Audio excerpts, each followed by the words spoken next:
अलीगढ़ में स्थगित की गई धर्म संसद अब 2 व 3 अप्रैल को आयोजित की जाएगी। हिंदू महासभा ने की घोषणा, संतों को चुनाव में स्थान व बच्चे अधिक पैदा करने की कही बातें। अलीगढ़ में 22 व 23 जनवरी को होने वाली धर्म संसद को स्थगित कर दिया गया था, जिसके बाद आज हुई हिंदू महासभा की बैठक में निर्णय लिया गया कि आगामी 2 व 3 अप्रैल को धर्म संसद अलीगढ़ में आयोजित की जाएगी। यति नरसिंहानंद व वसीम रिजवी के जेल जाने के बाद तथा इलेक्शन के मद्देनजर स्थगित की गई थी धर्म संसद। ताजा तरीन खबरों को देखने के लिए दैनिक छठी आंख समाचार को सब्सक्राइब और लाइक करना न भूलें। ब्यूरो चीफ अनीस अहमद की रिपोर्ट। अलीगढ़ हिंदू महासभा कार्यालय पर महामंडलेश्वर अन्नपूर्णा ने कहा कि जो धर्म संसद आज होनी थी वह अब अप्रैल के प्रथम सप्ताह में आयोजित की जाएगी। इसमें मुख्य मुद्दा राजनीति में संतों को जगह देने का है। धर्म संसद के 2 मुद्दे मुख्य हैं, जिसमें पहला है विश्व पटल पर जिहाद का विनाश करना, मानवता की रक्षा हेतु जिहादियों का विध्वंस करना, विनाश करना, साम दाम दंड भेद किसी भी नीति से करना हो उससे हम करेंगे। दूसरा उद्देश्य है कि हम संतों को लेकर आए राजनीति में, हिंदू राष्ट्र की तरफ जाएं। हिंदू कोई धर्म नहीं है, हिंदू एक जीवन शैली है। आज मेरे पास आया है, हमने पहले ही अनाउंस किया था कि 23 तारीख को मीटिंग के बाद डिसाइड होगा। तो पदाधिकारियों के वर्चुअल मीटिंग के माध्यम से हमारा पास जो प्रतिनिधि आया है देवभूमि से, तो अप्रैल के फर्स्ट वीक में ये धर्म संसद होगी, जो कि अब पोस्टपोन होगी, जो कि आज और कल में होनी थी। क्या मुद्दे रहेंगे इसमें? देखिए, मुद्दा इस बार विषय यही था कि वर्तमान राजनीति में संतों की भूमिका, इसी विषय को लेकर के अप्रैल में जो है हमारी धर्म संसद होगी। लेकिन मैं आपको बता दूं, धर्म संसद का जो मुख्य मूलतः उद्देश्य है, महाराज जी ने भी क्लियर किया, 2 है। विश्व पटल पर जिहाद का विनाश करना, विश्व पटल पर, केवल भारतवर्ष की बात नहीं हम कर रहे हैं, मानवता की रक्षा हेतु जिहादियों का विध्वंस करना, विनाश करना, साम दाम दंड भेद किसी भी नीति के माध्यम से, ये धर्म संसद का मुख्य उद्देश्य है, जो कि हमेशा रहता है। और दूसरा जो है सबसे बड़ा हमारा जो उद्देश्य है वो इस समय यूपी में कि हम संतों को लेकर के आए राजनीति में और हिंदू राष्ट्र की तरफ जाए। अभी आपने बड़ा अच्छा प्रश्न किया कि हिंदू क्यों। देखिए, हिंदू कोई धर्म नहीं है, संप्रदाय नहीं है, इसको हमारे संविधान ने भी किया। हिंदू एक जीवन शैली है।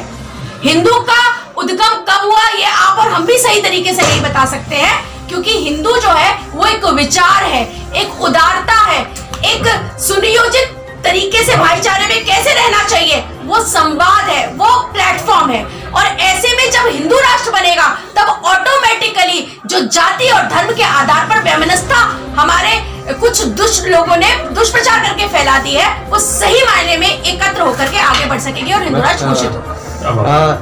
संतों की राजनीति में भूमिका की बात आप करती हैं, 10 मार्च तक तो यूपी में राजनीति चालू रहेगी, तो आपकी धर्म संसद क्या मतलब राजनीति के बाद ही नहीं, हमारे धर्म संसद को राजनीति से क्यों जोड़ना है भाई? हम लोग संत लोग हैं, हम लोग धर्माचार्य हैं। मैंने एक ही बात कही, ये हमारी 31वीं धर्म संसद होती यदि हो जाती, जो कि अब अप्रैल में होगी, लेकिन उससे पहले 2 धर्म संसद और हो रही है। हम हर बार एक ही बात बोलते हैं कि हमें जिहाद मुक्त करना है, भारतवर्ष को ही नहीं मानवता को बचाने हेतु तो अब धर्माचार्यों को आगे आना होगा, क्योंकि इतिहास गवाह है, जब जब होए धर्म की हानि, है ना, तब तब संतों को आना पड़ता है। और वही भूमिका हमारी, हमें किसी राजनीति से कृपया करके मत जोड़ो। देखिए, ये माता बगलामुखी का यज्ञ हमारे इस धाम में प्रतिवर्ष ही होता है, किंतु इस वर्ष हम लोग धर्म संसद यहाँ पर हमारी पूर्व नियोजित थी, जो कि हम लोगों ने प्रशासन को सहयोग देते हुए प्रशासन के आवेदन पर इसको पोस्टपोन कर दिया और अब यह अप्रैल के प्रथम सप्ताह में होगी।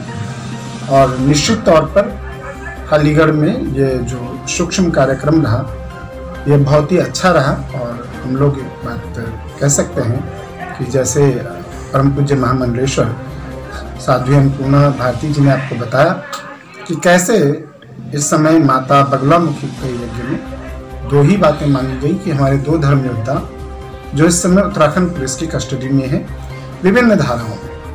क्योंकि सबसे बड़ी बात यह है कि जिस बात के लिए प्रचारित किया जा रहा है आप मीडिया के द्वारा, उनमें से किसी भी धारा में यति नरसिंहानंद गिरी और जितेंद्र नारायण त्यागी जी गिरफ्तार नहीं है। हेट स्पीच के मामले में कोई गिरफ्तार नहीं है, क्योंकि वहाँ कोई हेट स्पीच हुआ ही नहीं। और जो दूसरी बात है कि एक संत के रूप में योगी जी ने जो पौरुष उत्तर प्रदेश में दिखाया, उस पौरुष का परिणाम है कि आज पूरा उत्तर प्रदेश अपने आप को सुरक्षित महसूस कर रहा है और जो उत्तर प्रदेश का आपराधिक तत्व था वो या तो अपने आप को जेलों में है या उत्तर प्रदेश से बाहर है।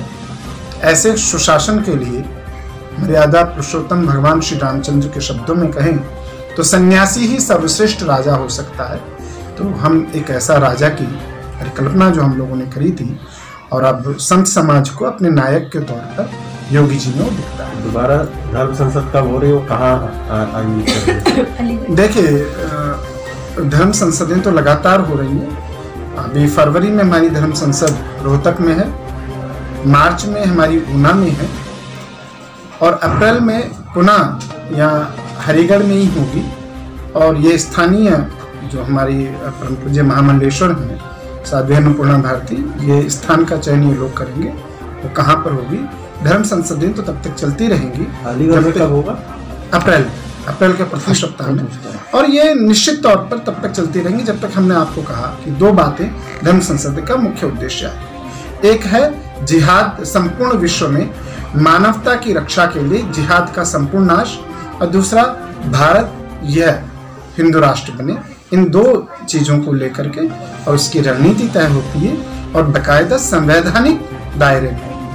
हिंदू कोई भी धर्म हो आगे बढ़ाने के लिए स्टेशन की आवश्यकता होती है। किसी जाति का प्राणी हो और अपने अपने धर्म को बढ़ाने की बात करना कोई गुनाह नहीं है और ये हमारी परंपरा रही है। हम ऋषियों की संतानें हैं, तो अगर हमने ये कहा तो कोई गलत नहीं कहा है।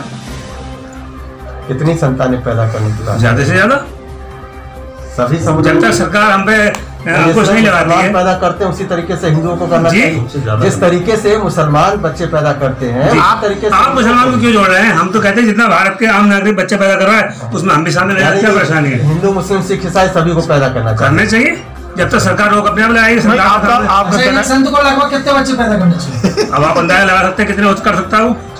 आम आदमी से ज्यादा करेगा। यानी संतों को शादी भी करना चाहिए या वो नहीं करना चाहिए? कहाँ लिखा है? आप सुनिए, जितने भी हिंदू हैं सबकी कुल्य है, रीति है, एक ऋषि है, एक परंपरा है। उस परंपरा में यदि हम लोग आते हैं तो कहाँ लिखा है कि संतों को शादी नहीं करना चाहिए? ऋषि मुनि की परंपरा है, उसी परंपरा को निर्वाह करते हैं। ये नागा साधु होते हैं, इनको भी शादी। देखिए ये साधु वो सन्यासी है, वो अपना सब कुछ करा देते हैं। हम लोग साधु हैं, साधु सन्यासी में बड़ा अंतर है ना। उनकी परंपराएं कुछ हमसे अलग होती हैं। वो पूरा जीवन को समर्पण करते हैं एक सन्यास परंपरा को, यानी कि पूजा पद्धति के लिए। और हम जो है अपने देश को अपना जीवन समर्पण कर रहे हैं, उसमें संवर्धन में यदि हमारा कोई सहयोग लगेगा तो हम करेंगे। ये जो जनसंख्या कानून लाया जा रहा है इसका विरोध करेंगे आप लोग? ये सरकार करेगी। जब सब लोग करेंगे तो हम भी देखेंगे। आप विरोध करेंगे? नहीं, क्यों करेंगे? सब लोग करेंगे तो देखा जाएगा। देखिए सरकार यदि कानून लाती है जनसंख्या को लेके, तो हमने एक बात कही, हम लोग संविधान को मानने वाले लोग हैं। जब तक संविधान है कंकाल पाया उसका कंकाल, वो भी उसका बेटा जब 6 महीने बाद आया, अगर उसके 4 बेटे होते तो क्या उसका कंकाल मिलता? समाज के लिए अति आवश्यक है कि भैया आप कह रहे हो धर्म की जय हो तो धर्म की जय हो, धर्म की सेवा के लिए बच्चे के। आप कह रहे हो भारत माता की जय तो राष्ट्र की सेवा के लिए आपके बच्चे चाहिए। अगर आप अपना बुढ़ापा बढ़िया से करना